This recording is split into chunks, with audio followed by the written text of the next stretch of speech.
everybody, welcome to Previews Reviews, coming to you from Stadium Comics, located in Shoppers World Mall in beautiful Brampton, Ontario. Here are your hosts, Kevin Hickey and Ricky Lima. Hey everybody, and welcome to this edition of Previews Reviews, which takes a look at toys, action figures, collectibles, statues, all that other cool stuff that isn't comics, coming into stores starting in November 2012. I'm Kevin Hickey. And I am Ricky Lima. And Ricky, please tell the folks out there who are watching us where we are coming to them from. We're in Brampton, Ontario, Canada. 600 longitude, 800 latitude. That's not even true. I don't know my longitude and latitude. We are every member of the Justice League, the Blam and Blamoids. Right. The Knight in the Dark Knight Returns. The hair on my arm. Stadium Comics in Brampton, Ontario, Canada. Awesome. All right. I just look around. Yeah, just pick see stuff. There's a back row book over there. We are the wheelchair to Barbara Gordon's paralyzed body. Yes. Previews is the magazine that you can use to order all of the cool stuff that we're going to talk about on today's video. This is the book that you can use to let your comic store know what it is that you want that they wouldn't normally bring into their store. A lot of comic shops are smaller and they don't have a lot of space. True. So we got to bring in what we know we can sell. We only bring in the most corporate of things. That's right. It comes out once a month. Have a look through it next time you're in your comic shop. Talk to your comic store owner. You know, maybe he's lonely. Maybe you're lonely. Well, if that's the case, come talk to Rick. Ladies. Let's get us started today, Ricky, with Game of Thrones Tyrion Lannister statue. When Dark Horse began developing a line of collectible sculptural pieces based on HBO's Game of Thrones, they discovered that they had the full attention of all involved in the production. In looking for the best subject matter from the then unseen Season 2, they asked producer-writers David Benioff and D.B. Weiss, what is the most statue-worthy moment in Season 2? The answer was the moment when Tyrion, as portrayed by Peter Dinklage, charges into battle, leading the defense of King's Landing against an assault by King Stannis Baratheon in the Battle of Blackwater. They further assisted with special photographic reference taken during filming, expressly as sculpture reference for this piece, which they proudly offer for advance order. There's a lot of words in there. Like it lot is. of confusing words. Yeah. What is Stannis Baratheon? Oh, dude, I can't believe you're not watching Game of Thrones. I have not seen any of it. Why? Something about incest? No, I don't know. That's why everybody. That's why 95% of us watch. No, I don't know. I just never got into it. I don't know. It's too political. I can't deal with politics. It is political, but it's awesome. Yeah, I guess. I'm gonna lend you the first season. You gotta watch it. Done. All right. I've been asking for Game of Thrones action figures for a long time. Pretty much on every one of these videos we've done for the last 6 months, and this is about as close as I think we're gonna get for now. But this is one of my favorite moments from Game of Thrones. The only problem with this, because it is awesome, and I love that scene in Game of Thrones Season 2. That's probably my favorite episode and one of my favorite moments. The only thing that's wrong with this is the price. It's $199. Whoa. And 99 cents. You would think because he's, a smaller guy that it'd be less expensive.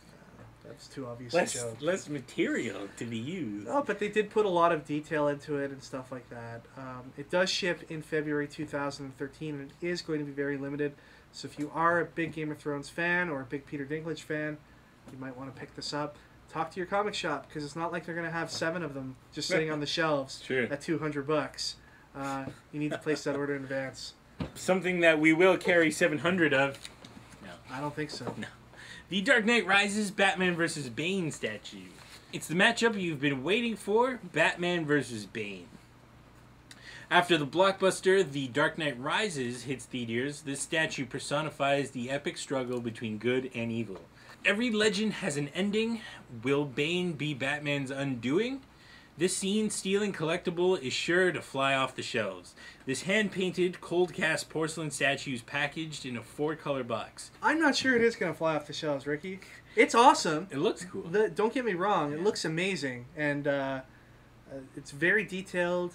It's cold cast porcelain, whatever that is. Why is there never any hot cast porcelain? I don't know, it probably melt or something. I don't know. Okay, well then just say it's cast porcelain. Why is it got to be cold? Why do they got to specify cold? Come on. But it's not going to fly off the shelves because it's $324.99. Like I said, comic shops aren't going to have just 10 of them sitting on their shelves on New Comic Wednesday. It's a pretty pricey item, and I think for the right collector, it's awesome. And it's 16 inches tall, which is like about that big. So it would look great as part of a big collection for someone who collects a bunch of statues and stuff like that. But you're not going to see just your average Joe Blow coming in. I'm not buying $325 for it. I'm not going to pick it up. But it does look cool. It's a cool statue from an even cooler movie. You saw Dark Knight. I did see it. I liked it. I liked it. There's a lot of hate going around for the movie now. After the initial couple days of everyone being like, "Oh my god, it was so awesome," then you have everybody who's like, "Nah, it was okay." It's just like I feel like they're just saying it was. Yeah. It was just as a reaction. Just as a reaction. They don't want to be part of that group that thinks it's awesome. They want to be different. All right, another group of DC statues. We've got DC Comics cover girls Harley Quinn and Poison Ivy. Designed by Adam Hughes and sculpted by Jack Matthews. The Joker's Love, Harley Quinn, is the latest statue to join the insanely popular cover girls of the DC Universe statue series. Due to the overwhelming success of this series, DC Direct specially commissioned fan-favorite artist Adam Hughes to design this statue. Harley is posed wearing her trademark Harlequin outfit and is holding an oversized mallet. And she's the perfect companion to the next statue in the series, Poison Ivy. Straight from the pages of the DC Comics New 52, Poison Ivy joins ranks with covert ops team Birds of Prey. It appears to be a brand new day for Pamela Isley, but has this sinister seductress really turned over a new leaf? Oh, man. Order this earthy DC cover girl today. That's a good one. Wow. That's a good one. You know what I want to see? What's that? I want to see a Harley Quinn that has Harley Quinn baby syndrome. You ever seen these Harley Quinn babies? What? Yeah, you should look it up. Well, maybe after this I'll show you. But it's these babies, and like their skin is so tight that their eyes are like red and bulging out, and their lips are like pulled in. It's the craziest thing you've ever seen in your life. And I'd like to see a statue. And it's called Harley Quinn syndrome? Yeah. You should check it out. After the No, not after the comic character, but because they look like whores because they have lips. It looks like yeah. Because it looks like they have lipstick on. That's why. All right, nobody look that up. Look it up. Nobody you can look it up that on YouTube. It's not like flagged or anything. And don't make any statues of that. That's horrible. I would want. If you watch the Mortal Kombat thing, Could they make a Bishojo? Or like, yeah, man, why not? But what's his name? The Lizard in the Mortal Kombat reboot movie thing that they did. Okay. He was a Harley Quinn baby. And does that stay with you through the rest of your life? Most die. I think one survived, but. Yeah. And the Lizard was one of those guys? Well, in the movie, yeah. Okay. All right. Just blew my mind. Well, these are high-quality statues from DC. We do have some customers that buy every single one of these when they come out. Yeah? Is that customer me? No, because you don't buy anything. You don't even buy comics. What? No, I'm just joking. You just buy Watchmen toasters. These are going to be $99.95 each, and they're scheduled to ship sometime around December 2012. Yeah, $100. I'd pick it up. Harley Quinn's... No, I'm lying. Harley Quinn's attractive, though. Alright. We got our Half-Life 2 Gordon Freeman action figure. The first ever action figure from one of Valve's most successful games of all time, Half-Life 2.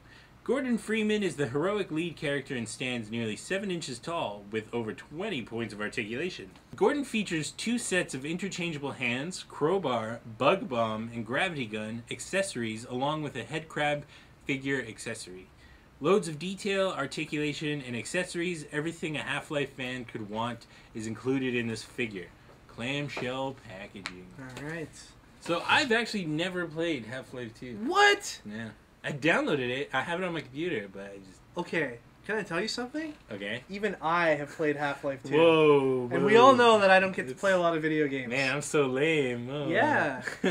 I played it on PC, and I bought it for Xbox when it came out in the Orange Box edition. Look at this guy over here. Yeah, man. So, it's hard to believe that after all this time, there's never been a Half-Life 2 figure. Yeah, this seems weird. You know, you have figures for Gears of War, Halo, God of War, all of this stuff, and it sells really well. And we've never seen a Half-Life 2 figure until now. Yeah. Is there any game out there where you would like to see an action figure released? Paperboy. And that was my answer! Stole it. Damn it! Damn. I hate it when he does that. No, is there anything out there? Yeah, Earthbound. They probably have some Earthbound figures, but Earthbound's some cool. They got some cool characters. You'd like to see some cool, like, Earthbound articulated. Yeah, you know, they figures. should make the final boss. I think his name is Gygas or something, and he's just this floating mass of red. And that'd be cool if they just gave you like a frame with like jelly inside of it, and you just like swish it Or around. what about a Mother Brain figure from Metroid? Ooh, that'd be Huge cool. Mother Brain. Yeah, That'd be kind of awesome. What's out there that I'd buy? Oh, Maniac Mansion or Day of the Tentacle action figures. Yeah, Articulated. That would be cool. I've seen Day of the Tentacle plushies, but That's awesome. But I want an action figure that I can, like, whoa, okay. if I get mad at somebody, I can throw it at them and it will hurt them. Poked him in the eye. Yeah. Not something that'll just bounce off them like a plushie. The Gordon Freeman figure is $19.99 and it ships in November 2012.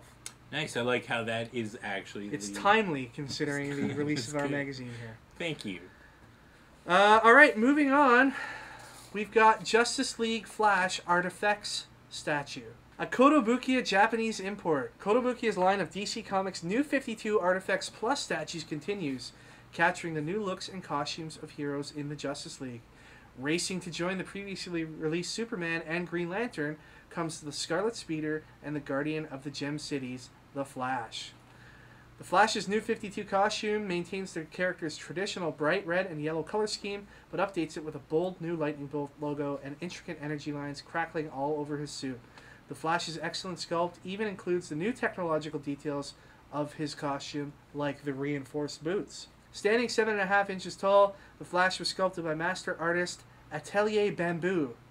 Magnets in his feet make him perfectly stable on his included display base, and he'll look great on your shelf next to the rest of the Justice League, including the upcoming Wonder Woman. I have to tell you, I'm super impressed with this Kotobukiya line of ArtFX Plus statues for Justice League. I think they're some of the most awesome DC statues that have ever been released. It's true. And reasonably priced. Yeah, $40. It's $40? amazing. That's a steal. How big is it? Is it like 7.5 inches. so? It's like this. Yeah. Really? Yeah. Nice. And he's got magnets on his feet. That's cool. That's cool too. And just the way that the Flash's color scheme has been portrayed on the statue, and how the red is it's like a polished, shiny red. It really looks cool, and I think I kind of want these figures more than the actual Justice League action figures that they've been putting out. Yeah. And I know we're going to order a bunch of these into our store because the price is good. It's coming around. They're coming, around the holiday season. This one's a little bit afterwards, but they're reasonably priced, and I think a lot of people are going to want them because they're just that cool. It's awesome. This particular statue ships in February 2013, and you know Rob's going to want this one. Rob. Even though it's not Wally West and it's Barry Allen, he's still going to want it. A couple honorable mentions for this episode. There's a Cyclops Kotobukiya statue in the Danger Room. Yeah, it's like the old school 90s Cyclops. Yeah, like the Jim Lee style Cyclops. That's the one I grew up on. And it's an awesome statue, but it's very pricey at $220. But if you're a huge X-Men fan, it is really cool. Check it out. We've also got Arkham City Play Arts Kai figures again. Those are always good. This time it's Batman and Catwoman getting the highly articulated Square Enix Play Arts treatment. Those will be about probably $60 to $65 each. I'm guessing when they come out. A lot of DC stuff in this previews. Yeah, I know. Yeah, not a lot of Marvel stuff. DC's kicking it up a notch to like. They definitely are. They definitely are. But it's not just DC putting out the stuff. Like, they've given their licenses out to a bunch of very reputable companies, and it's good to see some of this highly detailed stuff coming in as import products. Well, that's pretty much it for this look at previews merchandise coming out in November 2012. Hope you enjoyed it. We'll see you all next time when we take a look at comic books coming out in December 2012, last month of the year. And be most excellent to each other. Yeah, and party on, dudes.